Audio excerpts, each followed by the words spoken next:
Assalamualaikum warahmatullahi wabarakatuh. Selanjutnya saya akan menjelaskan tentang pemahaman hadis kontemporer. Langsung saja, yakni tentang pemahaman hadis kontemporer. Ini merupakan periode keemasan dalam metode pemahaman hadis, dikarenakan kekayaan pemikiran ulama atau pengkaji hadis yang memfokuskan dalam kajian penelitian makna yang secara tidak langsung juga ikut andil dalam membantu mengungkapkan makna yang terkandung dalam hadis dengan perangkat dan pendekatan yang dihadirkan, dan memfokuskan dalam metode perangkat pendekatan dalam pemahaman hadis.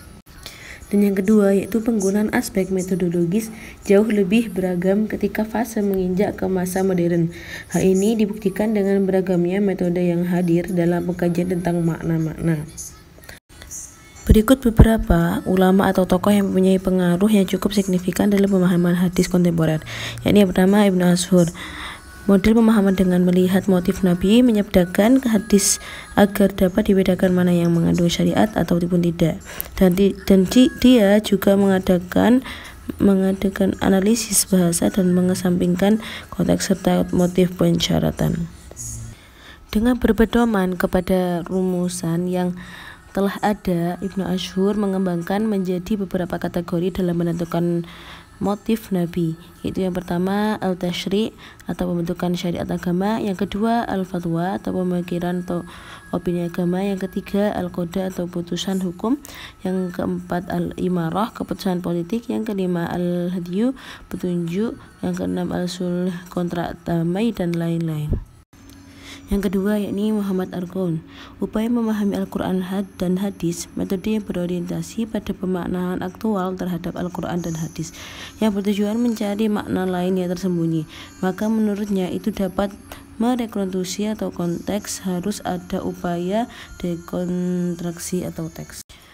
Dia juga menyuguhkan analis semiotis sebagai suatu bentuk metode alternatif bagi penafsiran Al-Quran. Ringkasan metode analis semiotis yaitu diantaranya pertama proses linguistik, mencakup data-data linguistik, yakni tanda-tanda bahasa, kata ganti, kata benda bersejakan, dan lain-lain. Karena setiap bahasa mempunyai tanda-tanda bahasa yang ikut mempengaruhi proses produksi makna.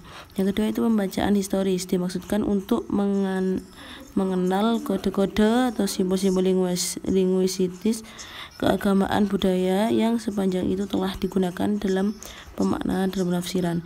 Yang ketiga ini pembacaan antropologis, yakni digunakan untuk mengetahui asal-usul dan fungsi bahasa keagamaan. Dengan cara ini maka akan bisa dikenali bagaimana bahasa sesungguhnya berfungsi, menguak cara berpikir dan cara merasa yang sangat berperan dalam sejarah umat Islam. Prinsip atau cara untuk memahami hadis Nabi SAW yaitu yang pertama memahami sunnah dengan kerangka petunjuk Al-Quran, yang kedua mengumpulkan beberapa hadis yang menampilkan satu tema yang sama, yang ketiga penggabungan atau penterjihan antara hadis-hadis yang tampaknya atau bertentangan. Contoh hadis yakni tentang sholat wanita di rumah dan di kamarnya jauh lebih utama dibandingkan sholat di Masjid Nabawi bersama Rasulullah SAW. Menurut Al-Ghazali, hal ini bertentangan dengan fakta bahwa Nabi sendiri ternyata membiarkan para wanita sholat berjamaah di masjid bersama beliau SAW. Apalagi dalam hal ini ada larangan tentang mencegah para wanita untuk ikut serta sholat di masjid. Menurut hemat penulis, Al-Ghazali tidaklah menolak hadis pertama, melainkan mencoba memahaminya dengan cara yang benar. Sekian materi yang dapat saya sampaikan, kurang lebihnya mohon maaf. Wassalamualaikum warahmatullahi wabarakatuh.